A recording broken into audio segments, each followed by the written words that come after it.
isn't even the biggest picture. And you realize what a tiny thimble that you have been given and that you've been looking at. So I had a couple minutes between my first rant to calm down a little bit. I think I got a little carried away, started talking a bit fast there.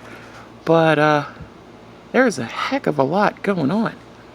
So what if there isn't just one race of aliens, or even 9, like Angkor Wat had painted all over their walls? What if there's like 13, 25, 115? And what if only some of them are talking to the other ones, and not everyone is in communication? You know, like the left hand doesn't know what the right hand is doing type stuff. What if... But it's even more complicated than that, because, you know, there's just so many. What if the bodies that were found in Antarctica, and the bodies that were found in the graves in South America, and the bodies that were found, you know, in various other places with elongated skulls and only 3 fingers, or some type of electro hybrid gold silver illustrious embedded in the back of the hand or the skin, or the 3-toed brother. Ever see that movie? It was from the 80s, about giant black aliens from outer space that were trying to catch one of their runaways. Yeah, what if not all aliens are Caucasian? Or unraised? What if they're the 13-foot tall, you know, giant aliens that they're talking about that live in the mountains? There's so many, you know, the red-skinned people that are in mythology and legends from Australia, the blue-skinned people that are in supposed history, mythology, from India, you know, purple people, tree people.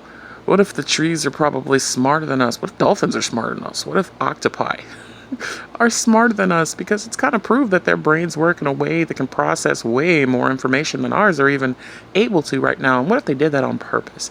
Because they want you not to think so hard. Don't think so much. Don't get so stuck inside your own head that you try to figure everything out. And the more you figure out, the more you realize there's way too much to figure out, because it all starts making sense, even the stuff that doesn't make sense, like crazy people. So you ever see crazy people in the middle of summer and they have like 3 sweaters and a parka on, and it's like 110 degrees outside, and you're like, why are they so cold? Well, what if the reason that they're crazy and their mind stops working, or they start hearing voices, is because they have been infested with energy beings that are tiny, like, you know, interdimensional creatures that feed off of the electrical impulses in the human body and wreak havoc with the systems, like failure to generate enough body heat, which makes them cold, which is why they're wearing 6 parkas, and probably why they're hearing voices. Or the possessions.